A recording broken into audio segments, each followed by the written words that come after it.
আপনাকে অসংখ্য ধন্যবাদ। প্রিয় দর্শক, সবাইকে প্রীতি এবং শুভেচ্ছা জানিয়ে শুরু করছি এটি নিউজের নিয়মিত আয়োজন বিজনেস লাঞ্চ।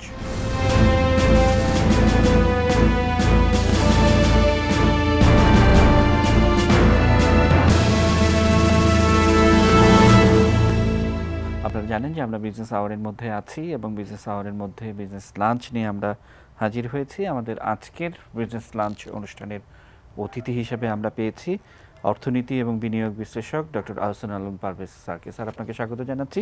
আমরা বিশেষ করে গেল 1 তারিখের ঘটনার পর আমরা আসলে যে পরিস্থিতির মধ্যে দিয়ে যাচ্ছি, প্রতিদিনই নানান শঙ্কা বা নানা উদ্বিগ্ন হওয়ার বেশ কিছু খবরও আমরা পাই। স্যার, আমি বাংলাদেশে জাপানি বিনিয়োগ এবং জাপানি বিনিয়োগের যে এই মুহূর্তের সার্বিক প্রেক্ষাপট আপনাকে একটু ধারাবাহিকতা বলে তারপর আমাদের আজকের অনুষ্ঠান আপনার মন্তব্য শুনতে চাই যে এই মুহূর্তে জাপান সরকার বাংলাদেশকে যেটি জানিয়েছে যে প্রায় 18,000 কোটি টাকার উন্নয়ন কাজ তারা করছেন আমাদের এখানে জাইকা মাধ্যমে বিভিন্ন প্রজেক্টে, আর 12,000 কোটি টাকারও বেশি কাজ যেটি বেসরকারি সংস্থা অর্থাৎ বাণিজ্যিক সংস্থা যারা জাপান বাংলাদেশে বিনিয়োগ করেছে সেটি। তো সব কিছু মিলিয়ে এই বিনিয়োগটি এবং জাপান সরকার সর্বশেষ বাংলাদেশের কাছে বা তাদের দেশের নিরাপত্তা বাহিনী এখানে একটি রাখার একটা প্রস্তাবনা দিয়েছে এবং তারা যে কোনো মূল্যে বাংলাদেশের এই বিনিয়োগ অব্যাহত রাখতে চায়। কিভাবে দেখেন? প্রথমে আপনার মাধ্যমে আপনাদের লক্ষ কোটি দর্শককে আমার সম্মান এবং শুভেচ্ছা। এই 1 তারিখে যে ঘটনাটা ঘটেছে এটা খুবই মর্মান্তিক, হৃদয় বিদারক। এখন এটা টেরোরিজম, আর এখন টেরোরিজমের পরে আমাদের দেশে এটা জাপানি বিনিয়োগ কেন বলবো, এটা টোটাল আর্থসামাজিক অর্থনৈতিক স্পেসে টোটাল এটা একটা জার্ক দিয়েছে, শক। তো আপনার জাপানি যেগুলো আপনি বলছেন যে গভর্নমেন্ট লেভেলে 18,000 কোটি টাকা এবং প্রাইভেট সেক্টরে 12,000 কোটি টাকা ছাড়াও আমাদের প্রধানমন্ত্রী আপনার মে মাসে যে জাপান গেল, তো জাপানিদের সাথে আমাদের ব্রিজ করা, জাপানিদের সাথে আমাদের বঙ্গবন্ধু বিমানবন্দর করা, জাপানিদের সাথে নিউক্লিয়ার আমাদের যে বিদ্যুৎ হচ্ছে ওটার ক্যাপাসিটি বাড়ানো, জাপানিদের জন্য আলাদা আপনার ইপিসি ইকোনমিক জোন করা, 600 বিলিয়ন আপনার ইনভেস্টমেন্টের একটা প্রক্রিয়া চলছিল। সো এখানে যে এইটা ঘটেছে, আমি এটা বলতে চাই, আমি প্রথম স্পষ্ট করে বলতে চাই যে আমি প্রথম বলছি এটা একটা ধাক্কা দিয়েছে আমাদেরকে, শক।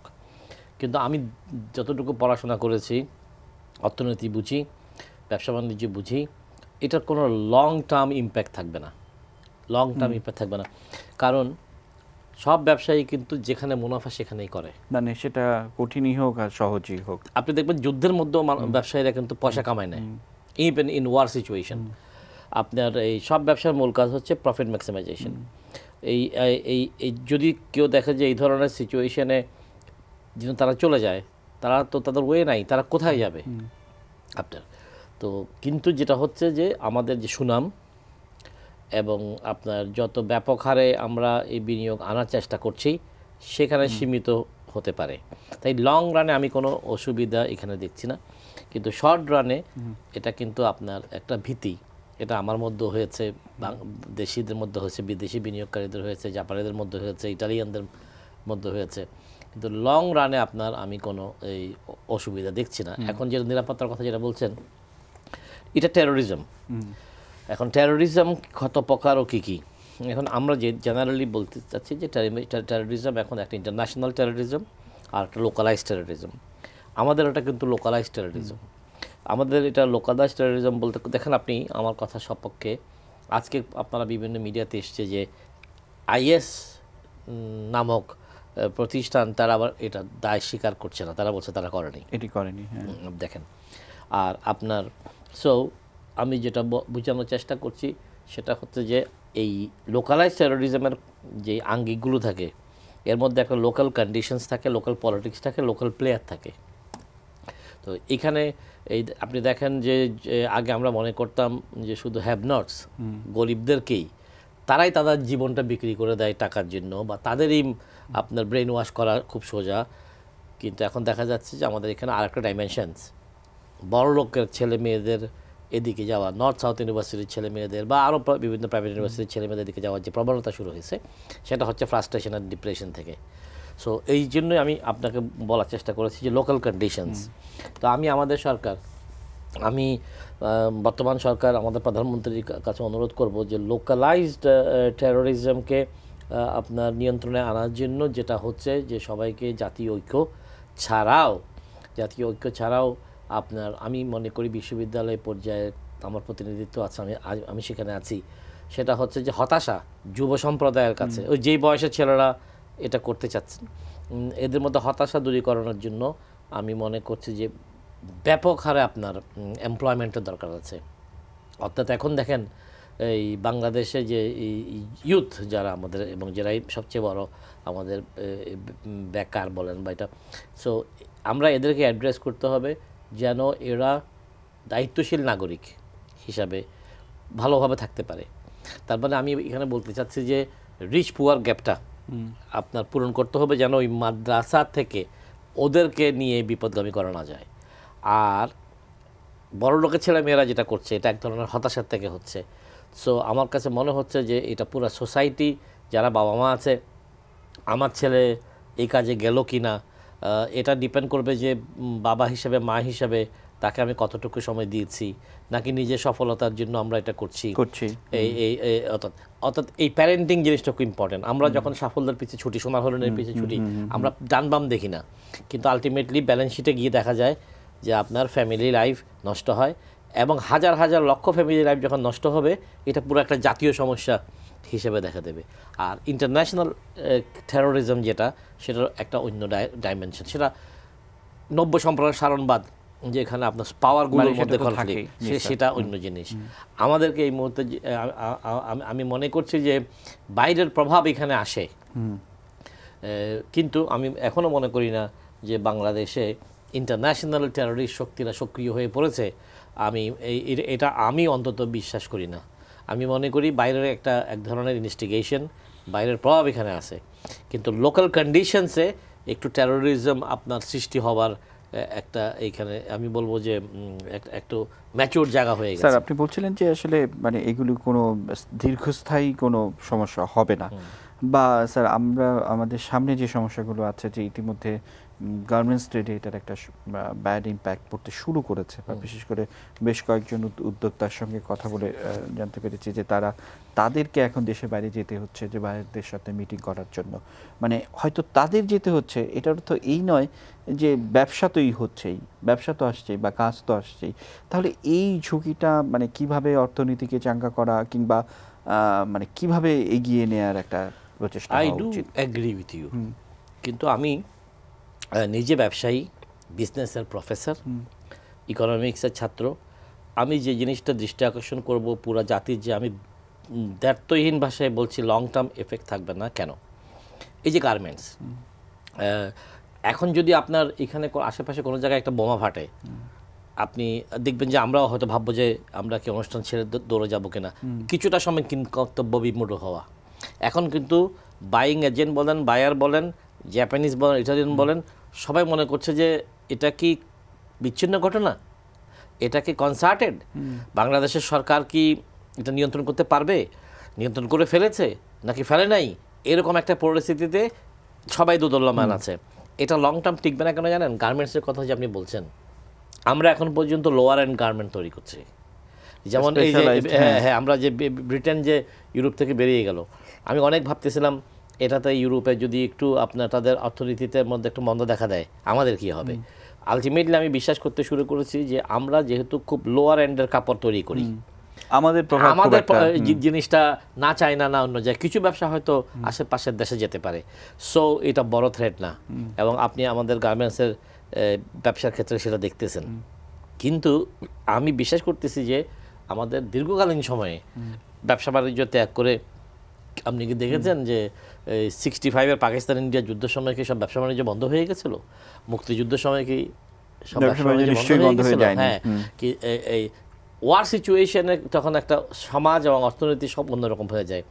তাই যারা এটা নিয়ে আমাদের ভীতি ছড়াচ্ছে, আমি বলবো যে এটা ভীতি ছড়ানো উচিত না, এবং সরকারেরও উচিত হবে যে আরও প্রোঅ্যাক্টিভলি এটাকে দেখা। যেমন শুধু মাদ্রাসার দিকে দেখালে হবে না, আমি এখন বড় লোকের ছেলেরা হচ্ছে, সো এই ডিপ্রেশনের সিচুয়েশনটা কেন? স্যার বেশ কিছু আন্তর্জাতিক জরিপে একদম পরিষ্কার কথা বলছে বা আন্তর্জাতিক গবেষণায় বলছে যে বাংলাদেশই হবে এই তৈরি পোশাক ক্ষেত্রের সবচেয়ে বড় একটি বাজার, মানে বিশ্বের 10টি উন্নত বাজারের মধ্যে বাংলাদেশ হবে একটি, এরকম একটি কথা মার্কিন যুক্তরাষ্ট্র ভিত্তিক একটি সংস্থার জরিপে।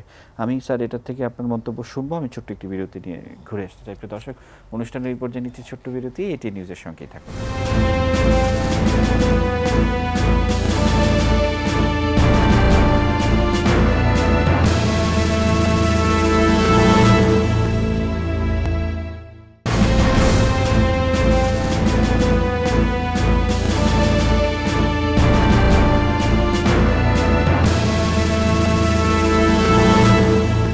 প্রিয় দর্শক, আমন্ত্রণ জানাচ্ছি অনুষ্ঠানের বাকি অংশ দেখার জন্য। আপনারা দেখছেন বিজনেস লাঞ্চ এবং আমরা আছি বিজনেস আওয়ারের মধ্যে। স্যার বিরতির আগে যেই জায়গাটিতে আমরা ছিলাম, যে তার মানে 10টি বাজারের অন্যতম একটি বাজার হবে বাংলাদেশ, এটি মানে সে দেশের গবেষকরা বলছে, এবং তারা অবশ্য নানান তথ্যপাত্য হিসাবের মধ্যে রেখে এটি করছেন। ডেমোগ্রাফিক ডিভিডেন্টের তারা কথা বলছেন, ভৌগোলিক অবস্থানের কথা বলছেন, পরিবেশের কথা বলছেন, বাংলাদেশের যে শ্রমিক তাদের কাজের সহজলভ্যতা সেটির কথা বিবেচনায় রেখে বলছেন, বা বাংলাদেশের শ্রমিকরা যে দ্রুত কাজ শিখে ফেলে সেটা একটা, বা এখানে শ্রমমানের দাম কম, মানে সেটি একটি দক্ষতা। এই সব কিছু মিলিয়ে তারা এই প্রতিবেদনটি তৈরি করেছে, এবং তারপর বলছে যে যেহেতু বাংলাদেশের অন্য যে কোনো সময়ের চাইতে একটুখানি স্বস্তিদায়ক সমস্যা মানে পরিস্থিতি, অর্থাৎ 2013-14-15 তুলনায়, সেহেতু এটি সম্ভাবনা, মানে এত কিছু বলে তারপর বলা হয়েছে এটি। কি মনে করেন? হ্যাঁ, দেখেন এটা তো হলো আপনার গবেষণার বিষয়, গবেষণা। হ্যাঁ। কিন্তু আপনি যদি আমাদের অর্থনীতিটাকে খেয়াল করতে থাকেন, বাংলাদেশ যে আগাম নেক্সট ডিকেডের ইনভেস্টমেন্ট ডেস্টিনেশন, এটা কিন্তু সব দেশে স্বীকার করছে, সব অর্থনীতি স্বীকার করছে, এবং সবাই কিন্তু বাংলাদেশের দিকেই চোখ, এবং সেই জন্য সবাই বাংলাদেশে আসছে। আমাদের এই ব্যুরোক্রেসি এবং এই আমলাতন্ত্র নির্ভর যে আমরা যদি পলিসি মেকিং, সে জায়গায় আমাদের ব্যর্থতার জন্য আমাদের গার্মেন্টসের পরে আমাদের যেমন ট্যুরিজম সেক্টরটা আমাদের স্কাই ইজ দ্য লিমিট, কিন্তু আমরা সেটাকে এক্সপ্লোর করতে পারতেছি না। এবং আমাদের এরপরে আইসিটি, বা স্যার এই গুলশানের ঘটনায় সবচেয়ে বেশি ক্ষতিগ্রস্ত কিন্তু এই ট্যুরিজম সেক্টরটি, কিন্তু আমাদের এরপরে আসবে আইসিটি। তো সেই জন্য আমি আমাদের যে সম্ভাবনা আছে আমাদের, এবং আপনি যেটা বললেন যে আমাদের সমস্যা কিছু আছে ছিল হয়তো আমাদের বিদ্যুৎ, গ্যাস, কিন্তু আমাদের যে ম্যান পাওয়ার, এটা আমাদের একটা বড় ধরনের অ্যাসেট। আচ্ছা, আপনি এখন বলেন এখানে 2-4টা একটা বোম ফুটছে বলে কি এখন কি আপনি কি কেউ কি তার ব্যবসা বাণিজ্য গিয়ে আমেরিকাতে উৎপাদন করতে পারবে? এটাকে সাস্টেইনেবল, সেটা কি সম্ভব? তো সো এই ভয় পেয়েছে, দে হ্যাভ লেফট। কোনো জায়গায় যখন কোনো একটা গণ্ডগোল হয় আমরা তারা কী করি, আমরা আগে স্থানটা ত্যাগ করি, কিন্তু তারপরে তারাও চিন্তা করবে, তাদের নিরাপত্তার কথা চিন্তা করবে। এখন তারা কি করছে, এখন তারা হয়তো এই অর্ডার কিন্তু একেবারে কিছু তেমন ড্রপ করে নেই। তারা আমাদের গার্মেন্টস অর্ডারকে বলছে তোমরা বিদেশে আসো, তোমরা এসে।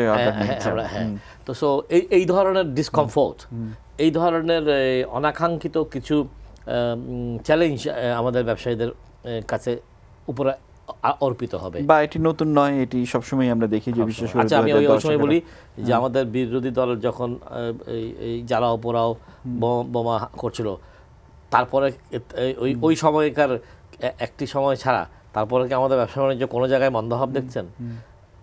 আমি একই কথাটাই মনে করি।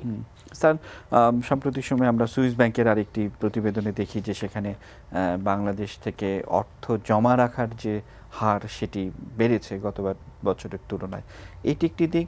আবার আমরা নানা গবেষণায় দেখি যে বাংলাদেশ থেকে ব্যবসায়ীদের ওভার ইনভয়েসিং কিংবা আন্ডার ইনভয়েসিংয়ের মাধ্যমে অনেক বেশি টাকা পাচার করাও একটা প্রবণতা, বা আমরা বিদেশি পত্রপত্রিকার সূত্র ধরে সেটির সংখ্যা ইন এভারেজ ৭৬,০০০ কোটি টাকার উপরে। তো স্যার এগুলোকে ব্যাংকিং সেক্টরে আনা, প্রপার চ্যানেলে বাংলাদেশ দিয়ে বের করা বা ঢোকানো, সব কিছু মিলে মানে অর্থনীতি তো গতিশীল হয়, তাই না? তাহলে কোথায় সমস্যাটা? পুরো জিনিসটাকে আমি শুধু দেশপ্রেমের আঙ্গিকে দেখছি না। যে সবাই ভালো হয়ে যাবে, ফ্লাইট অফ ক্যাপিটাল হবে না, এগুলো তাত্ত্বিক কথাবার্তা। আমাদের এখানে আমরা যারা প্রিভিলেজড, আমরা এখানে দেখেন অনেক কথাই বলি, কিন্তু আমাদের ছেলে মেয়েদেরকে বিদেশে পড়াচ্ছি। আমরা আমাদের চিকিৎসা ব্যবস্থার উন্নয়নের কথা বলি, আমরা চিকিৎসা নিতে বিদেশে যাই। এটাই হচ্ছে মানুষের মধ্যে হিপোক্রেসি।